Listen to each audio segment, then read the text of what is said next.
Terpantas, terkini dan sahih. Bila-bila masa, di mana jua. Berita di jari. Subscribe YouTube Bulletin TV3. Buletin Pagi 3 Januari bersama saya Hawa Rizwana Rizwan. Tajuk utama pagi ini, lebih 180,000 tanda tangan petisyen atas talian sokong Dr. Mazli kekal Menteri Pendidikan.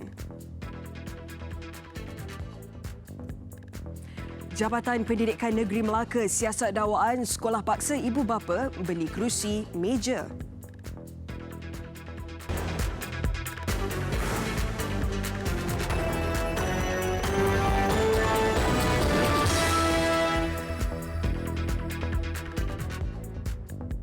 Assalamualaikum dan selamat pagi. Petisyen atas talian bagi mengekalkan Dr. Mazli Malik sebagai Menteri Pendidikan mendapat sambutan menggalakkan. Ia menyaksikan lebih 180,000 tanda tangan diraih sejak semalam. Semakkan mendapati petisyen itu dimulakan oleh individu bernama Tuah Kencana yang menyatakan keputusan Dr. Mazli meletakkan jawatan adalah satu kehilangan besar buat negara. Menurut petisyen itu, Mazli sebagai Menteri Pendidikan sudah berusaha meningkatkan kualiti pendidikan negara dengan memperkenalkan pelbagai inisiatif yang terbukti memberi manfaat kepada pelajar, guru dan masyarakat. Kementerian Pendidikan Malaysia KPM di bawah kemudi beliau bersikap telus dengan segala inisiatif dan usaha reformasi pendidikan. Dalam petisyen itu turut menyatakan segala inisiatif beliau dibayangi dengan laporan negatif yang disensasikan oleh pihak yang berkepentingan, selain memohon agar Perdana Menteri sebagai negarawan terulung untuk mengembalikan Dr. Mazli sebagai Menteri Pendidikan.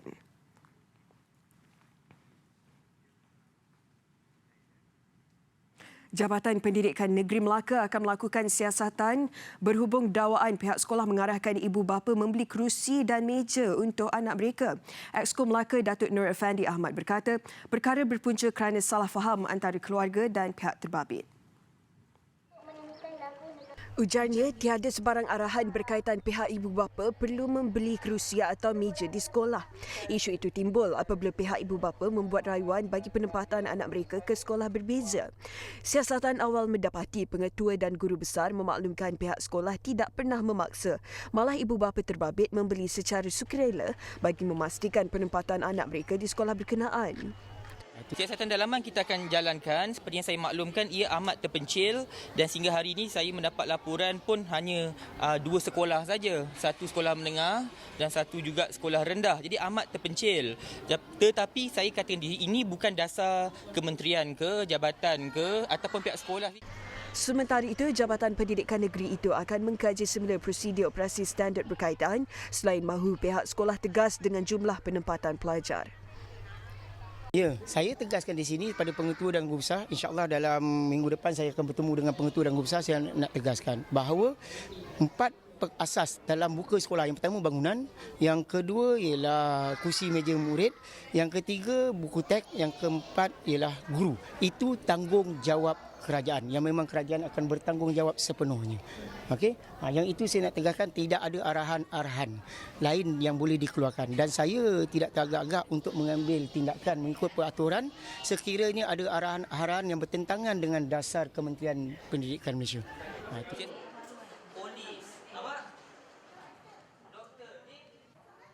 Mahkamah Tinggi Kuala Lumpur menetapkan 16 Januari ini untuk mana-mana pihak memohon mencelah saman terhadap Kementerian Pendidikan bagi mencabar keabsahan sekolah vernakular di bawah perkara 152 Perlembagaan Persekutuan. Peguam Syahrudin Ali yang mewakili penyaman Muhammad Hairul Azam Abdul Aziz memaklumkan perkara itu selepas pengurusan kes di Kamar Penolong Kanan Pendaftar Mahkamah Tinggi Kuala Lumpur. Mahkamah tegas beliau memberi masa kepada sesiapa yang mahu memfailkan permohonan untuk mencelah selain memberi tempoh sehingga 29 Januari kepada pihak berkenaan untuk melakukan sebarang bantahan.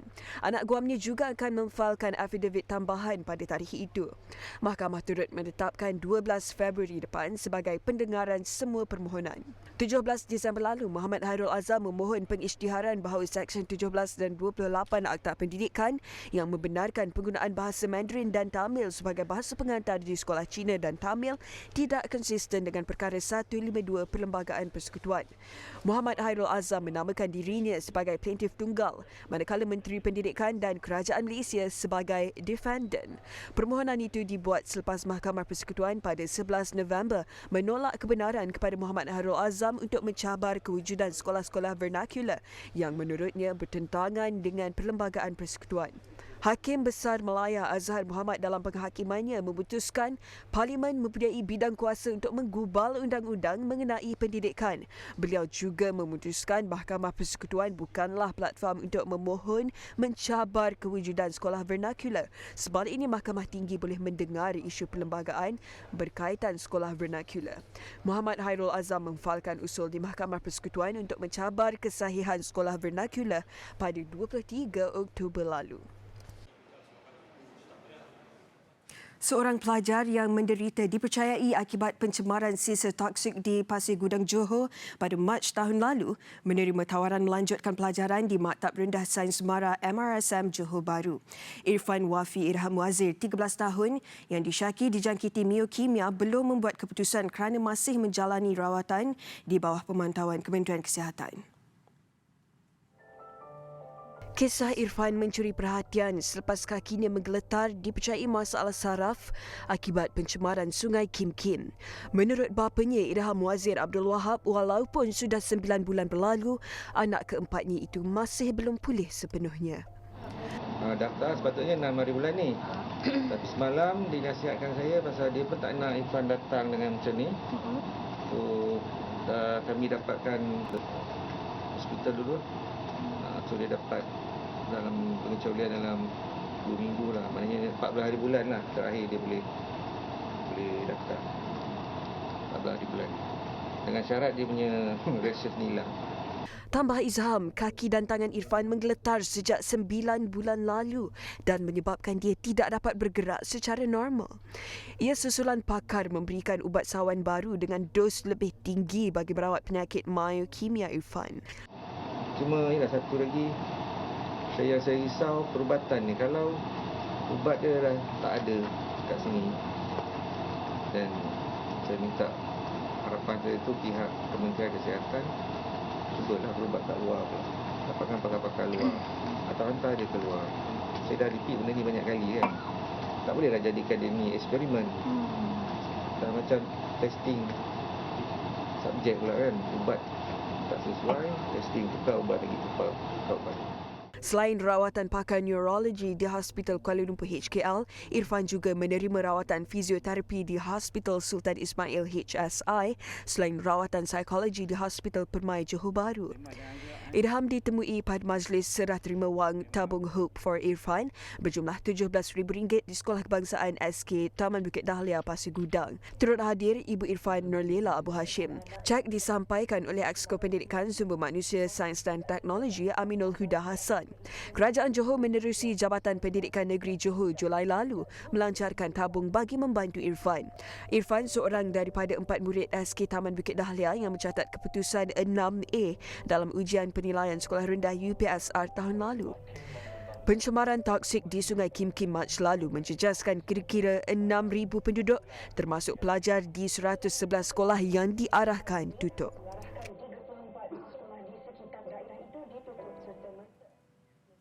Sebanyak 605 notis dikeluarkan dalam tempoh 24 jam operasi penguatkuasaan Peraturan-Peraturan Kawalan Hasil Tembakau 2004 yang melarang aktiviti merokok di kawasan restoran serta premis makanan. Ketua Pengarah Kesihatan Malaysia, Datuk Dr. Nur Hisham Abdullah berkata, menerusi ops berkenaan didapati bilangan individu yang merokok masih tinggi dengan 10% berbuat demikian. Menurutnya, dengan nilai kompaun sebanyak RM144,450 cukup membuktikan masih ramai rakyat Malaysia tidak peka dengan larangan merokok yang berkuat kuasa 1 Januari lalu. Ini termasuk 34 notis kesalahan diberikan kepada golongan orang belum dewasa selepas 6,119 premis makanan diperiksa di seluruh negara. 103 kompaun dengan nilai RM25,750 turut dikenakan ke atas pemilik premis makanan termasuk 79 notis kesalahan kerana gagal mempamerkan tanda larangan merokok.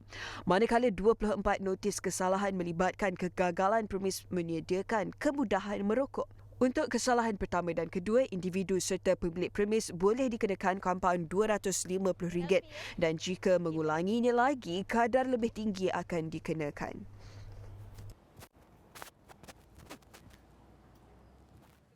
Pasukan Gerakan Am PGA Brigade Sarawak merampas rokok seludup bernilai RM3.7 juta. Rampasan dibuat dalam operasi di Kuching, Padawan dan Sarike. Menurut Pesuruhjaya Polis Sarawak, Datuk Ramli Din, pihaknya tidak menolak kemungkinan ketiga-tiga kes terbabit mempunyai kaitan atau didalangi oleh sindiket yang sama. Untuk kes ini, risikan dijalankan di antara 2 minggu ke sebulan. Di antara 2 minggu ke sebulan, dan kita percaya sindiket ini beroperasi selama 6 bulan ke setahun.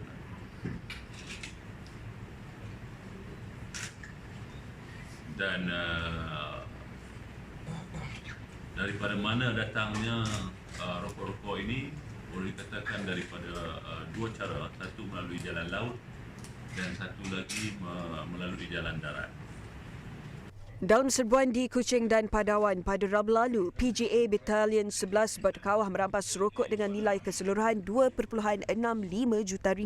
Seorang suspek warga tempatan usia 45 tahun dipercayai pemilik premis yang digunakan untuk menyimpan rokok berkenaan di sebuah rumah di kawasan Tabuan Jaya, Kuching ditahan.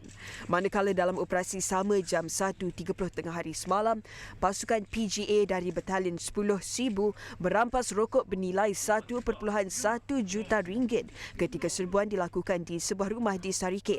Tiada tangkapan dilakukan dalam serbuan terbaru itu. Kes disiasat di bawah Seksyen 135-1-D Akta Kastam 1967. Polis Kuala Lumpur menumpaskan geng Jimmy yang menawarkan pinjaman wang peribadi tidak wujud dalam serbuan di sebuah rumah 2 tingkat di Nilai Negeri Sembilan pada 25 Disember lalu. Ketua Polis Kuala Lumpur, Datuk Seri Mazlan Nazim berkata, serbuan dilakukan anggota Ibu Pejabat Polis Daerah IPD Wang Semaju selepas menerima laporan berhubung sindiket itu. Menurut beliau, pihaknya menerima laporan daripada seorang mangsa yang curiga dengan pinjaman itu selepas suspek meminta sejumlah wang bagi proses permohonan pinjaman. Mangsa 36 tahun yang mendakwa mahu memohon pinjaman bernilai RM20,000 dilaporkan tertarik dengan tawaran pinjaman berkenaan yang ditawarkan melalui laman sosial. Tapi sebelum nak dapat RM20,000 itu, lelaki Cina itu telah menyatakan bahawa dia perlu membuat pembayaran sebanyak RM800 dulu. Dia kena bank in dulu, dan bank in pun ke akaun yang tertentu. Yang mana dia bank in RM800 untuk bayaran guaman, untuk perjanjian, semua sekali lah. Sindiket kemudian meminta wang tambahan RM2,000 kononnya sebagai kos guaman. Kerana curiga, mangsa tampil membuat laporan polis. Dalam serbuan itu, 10 ahli sindiket termasuk 3 wanita usia 19 hingga 33 tahun ditahan. Mereka dipercayai menjalankan kegiatan itu sejak Oktober lalu. Polis turut merampas 32 keping cak palsu, 18 telefon bimbit, 3 komputer riba dan 1 mesin cetak selain beberapa buku yang mengandungi skrip untuk berhubung dengan pelanggan. Kes disiasat mengikut Seksyen 420 Kanun Kesiksaan. Semua suspek dituduh di Mahkamah Magistrat Kuala Lumpur pada 31 Disember lalu. Bagi menyelamatkan tanaman padi di Kedah dan Perlis sekiranya kemarau berpanjangan, Kementerian Pertanian dan Industri Asas Tani mungkin melaksanakan operasi pembenihan awan dalam tempoh terdekat. Menterinya Datuk Seri Salihuddin Ayub berkata pihaknya akan bekerjasama dengan Kementerian Tenaga, Sains, Teknologi Alam Sekitar dan Perubahan Iklim untuk melakukan operasi itu jika bekalan air di empangan untuk kegunaan bendang semakin berkurangan.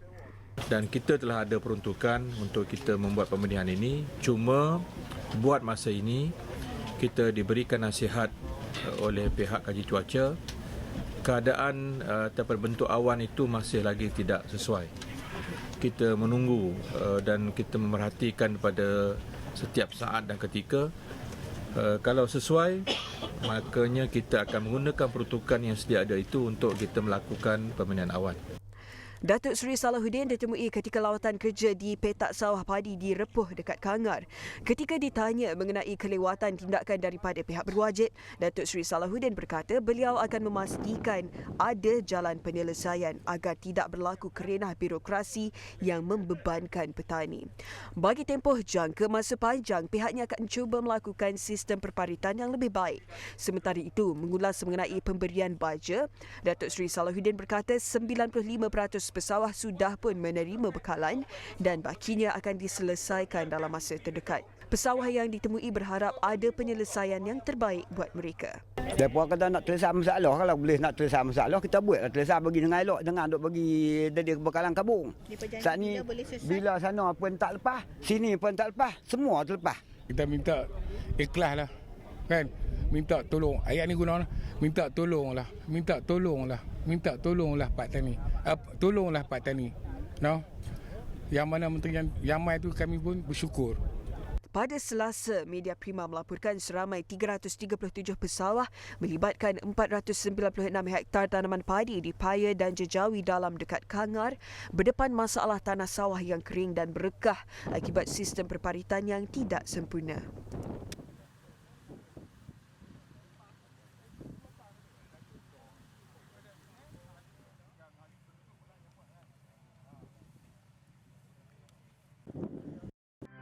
Terpantas, terkini dan sahih. Bila-bila masa, di mana jua. Berita di jari. Subscribe YouTube Bulletin TV3. Laporan antarabangsa. Rakyat Malaysia dinasihatkan untuk menunda perjalanan ke kawasan terjejas di sekitar Australia akibat kebakaran belukar di negara itu. Wisma Putra dalam satu kenyataan memaklumkan ia susulan pengumuman darurat 7 hari oleh pihak berkuasa New South Wales bermula hari ini. Berikutan kebakaran yang tercetus menjejaskan kawasan terutamanya di bahagian pantai timur. Selain New South Wales, kawasan lain yang terjejas teruk termasuk Victoria dan ibu negara wilayah Persekutuan Australia. Rakyat Malaysia yang berada dalam kawasan terjejas pula dinasihatkan untuk sentiasa mengutamakan keselamatan mereka selain patuh kepada arahan pihak berkuasa. Mereka yang memerlukan bantuan boleh menghubungi Suruhanjaya Tinggi Malaysia di Canberra, Pejabat Konsulat Malaysia di Melbourne atau Pejabat Konsulat Malaysia di Sydney.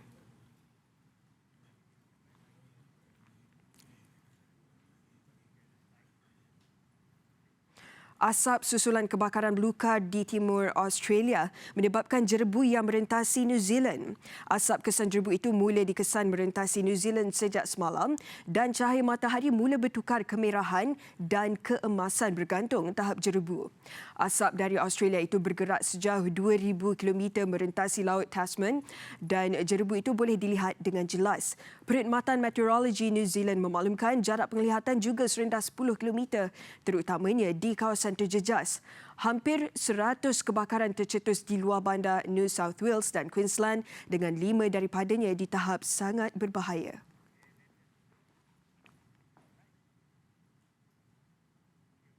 Jumlah korban banjir di ibu negara Indonesia meningkat kepada 30 orang, manakala lebih 31,000 penduduk dipindahkan tatkala lebih banyak hujan lebat di negara itu. Mangsa korban dilaporkan akibat lemas, hipotermia serta terperangkap dalam kejadian tanah runtuh. Selain beberapa kawasan di ibu negara Jakarta, kawasan di bandar berhampiran Jakarta seperti Tangerang, Depok, Bekasi dan Bogor turut mengalami banjir. Dalam pada itu, polis di Lebak memaklumkan usaha mengesan 8 mangsa hilang masih diteruskan. Angka kematian dijangka terus meningkat.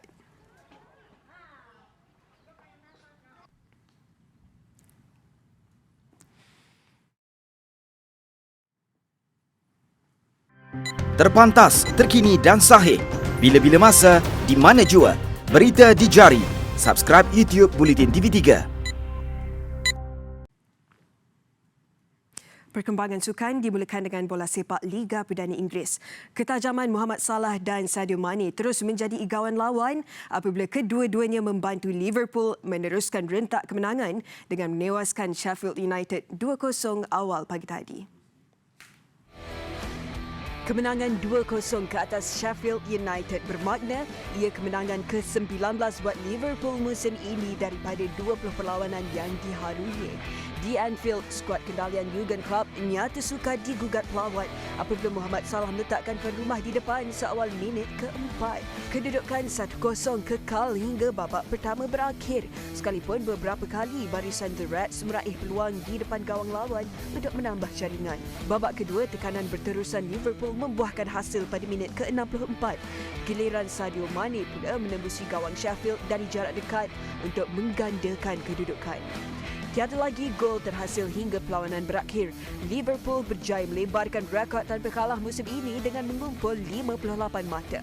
Juara Eropah dan Kelab Dunia FIFA itu kini 13 mata berkelebihan ke atas pencabar terdekat Leicester City, selain masih memiliki kelebihan 1 perlawanan dalam tangan. Dilabel sebagai atlet berpotensi untuk mengakhiri kemarau emas pertama Olimpik di Sukan Olimpik Tokyo 2020, beregu campuran profesional negara Chan Peng Soon, Goh Liu Ying tidak mahu terlalu terbeban dengan harapan tinggi berkenaan. Apa yang penting, kedua-duanya mahu fokus untuk terus mengumpul mata dan layak secara merit terlebih dahulu sebelum tarikh akhir kelayakan April ini. Selesa dengan kedudukan sebagai beregu ke-6 dunia, kemampuan mereka ketika ini dilihat setara dengan pasangan campuran teratas dunia yang lain. Biarpun dilihat tiada masalah untuk layak ke Olimpik Tokyo, Peng Soon dan Liu Ying tetap meraga strategi memilih kejohanan yang memberi banyak mata sebelum tarikh akhir kelayakan April ini. Yang majornya mesti nak main macam 1,750 dengan 500 itu confirm nak main. Yang 300 optional. Chan Peng Soon dan Goh Liu Ying dilihat mempunyai potensi besar untuk sekali lagi menyumbang pingat dalam acara beregu campuran Sukan Olimpik. Begitupun, Peng Soon tidak mahu terlalu gairah mengejar mata.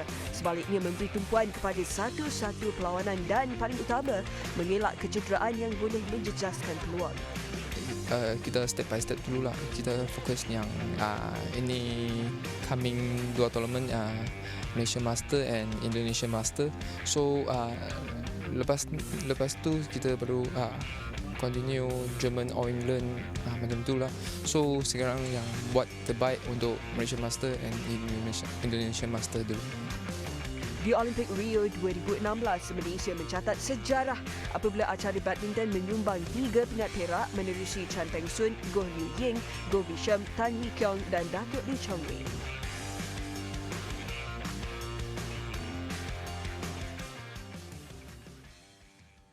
Selepas Litas Sepangan Antarabangsa SIC terkenal sebagai menjadi hub sukan permotoran Asia, Hulu Selangor kini dikenal pasti mampu dibangunkan menjadi hub sukan permotoran Lasa.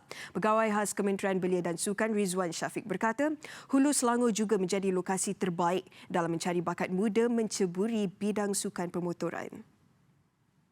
Beliau berkata demikian selepas menghadiri program Ikatan Silaturahim Bikers Belia Hulu Selangor yang membabitkan penyertaan 450 orang belia dari daerah Hulu Selangor. Program anjuran Kelab Aspirasi Wira Selangor Awira dilakukan di Sri Damai Riverside, Kalumpang semalam. Aktiviti seperti ini sangat-sangat digalakkan bagi mengelakkan gejala tidak sihat pada malam ambang tahun baru, di mana seperti yang kita semua sedia maklum, inilah pada ketika waktunya yang banyak permasalahan sosial yang sering berlaku.